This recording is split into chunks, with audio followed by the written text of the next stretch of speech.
He could have walked away. Most guys would have. But he stepped in to protect her and nearly lost his job, his reputation, and his daughter because of it. The morning sunlight slipped through the kitchen blinds, drawing thin golden lines across the counter. Ethan Cole stood quietly in his small apartment, leaning against the counter with a cup of black coffee warming his hands. He wore a faded gray tank top, broad shoulders relaxed, his expression calm, like any other morning before work. Then the bedroom door creaked open. Victoria Lane stepped out, her dark hair tangled, her body wrapped in an oversized white dress shirt that clearly wasn't hers. She froze in the hallway. Her eyes widened. Her lips parted in silent shock as she stared at him. No memory. No explanation. Ethan turned his head slowly, meeting her panicked stare. "Good morning," he said softly. Steam rose from his coffee, and Victoria's fear deepened. She had no idea what happened. But Ethan did. 12 hours earlier. The corporate dinner was in full swing in a high-end Chicago restaurant. Crystal chandeliers glowed overhead.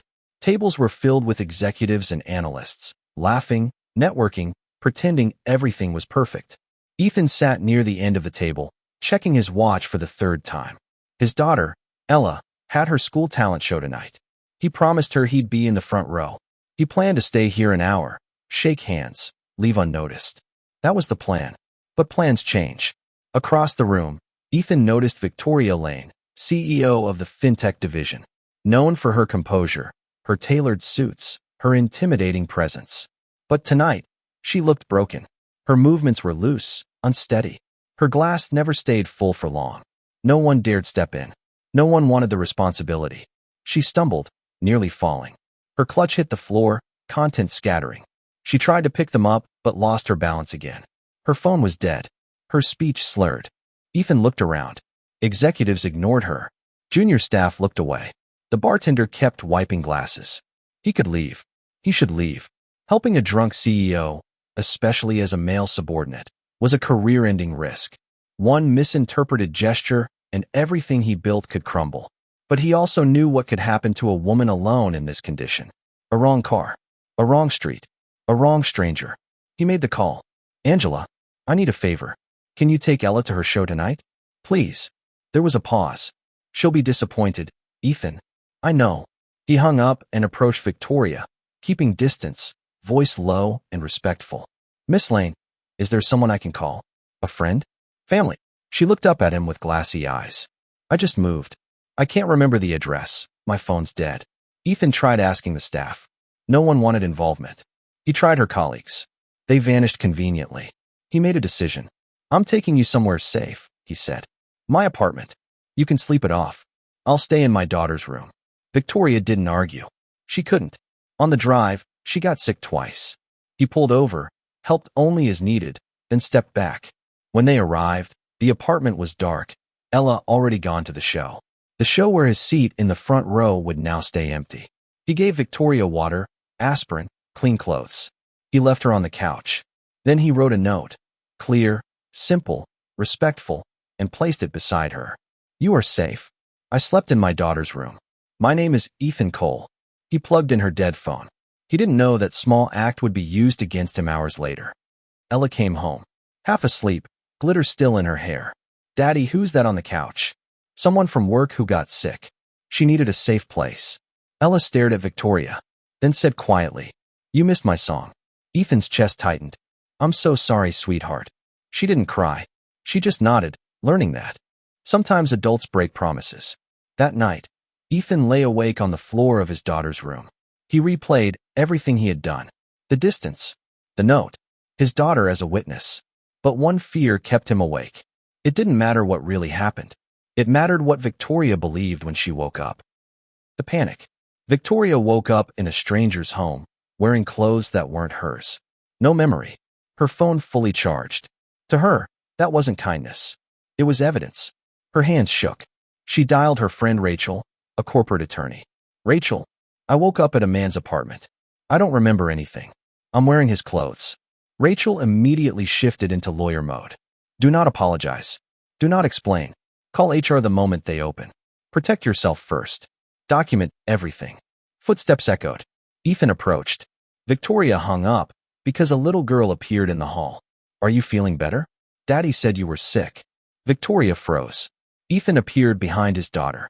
Calm. Tired. Not defensive. He sent Ella to brush her teeth. Victoria took in the room. Children's artwork, toys, a unicorn backpack. A blanket neatly folded on the floor. He had told the truth.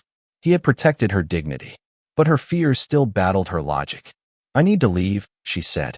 I'll call you a cab. As she waited outside, she saw Ella's small face watching from the window. Something twisted in Victoria's stomach. Not fear of what happened. Fear of what she was about to do next. Email that started it all. 3 hours later, Victoria sat in her office staring at an email addressed to HR and legal. Her friend Rachel kept pushing. Document it. Protect your career. Control the narrative before someone else does. CEOs don't play defense. Victoria hesitated. The note. The blanket. The child. Ethan's calm. But one phrase from Rachel trapped her. You cannot be certain because you don't remember. So Victoria typed in. Email using careful, neutral HR-approved language. No accusation. No claims. Just that she woke up in an employee's home with no memory and wanted to file a precautionary report. A report that would trigger an investigation. A report that would destroy a man's life, even if he was innocent. Victoria pressed send. Ethan's world collapses. By the time he dropped Ella at school, the report had reached senior leadership. When he walked into the building, security escorted him to HR. His badge was already flagged.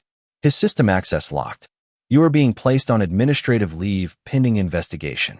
Ethan didn't react outwardly, but something inside him broke. He packed a box, Ella's painted mug, her photo, his cactus. Co-workers stared in silence. Then came the call from Ella's school. Can you send the video of her performance? He still hadn't watched it. Outside the building, he sat in his car for a long time, staring at the box on his lap, wondering how everything he did right became everything used against him. 3 weeks of hell. The investigation dragged on. Ethan couldn't work. His income dropped. Rent was due. Bills piled up. People whispered. Parents avoided him. Ella heard rumors at school. Daddy, Marcus said you did something bad. What did you tell him? That he was lying. But he said his mom told him, and moms don't lie. Ethan hugged her tightly. The truth is, I helped someone who needed help, and people misunderstood. She looked up, eyes trembling. Are you going to jail? No, baby, no. But he wasn't sure anymore. The evidence that changed everything asterisk. While Ethan suffered in silence, the investigation continued. Security footage showed he kept distance. Helped her respectfully. Lights off at his apartment in minutes. GPS matched his story. Phone records aligned perfectly. Gas station receipt confirmed the timeline. Everything proved Ethan had done nothing wrong. Victoria finally saw the truth. And it shattered her. Her friend Rachel only cared about optics, damage control, corporate strategy. But Victoria couldn't forget the artwork on Ethan's wall. The little girl asking if she felt better. The man offering her coffee without anger. She made a decision. A real one. Victoria requests a meeting. She called HR and the chief legal officer into a private conference room. CEOs never inserted themselves into investigations, especially ones they initiated. But she did. Thank you for meeting with me, Victoria began. The legal officer frowned. We advised you to avoid contact with this process. I understand. But I have information that changes everything. She placed a signed document on the table.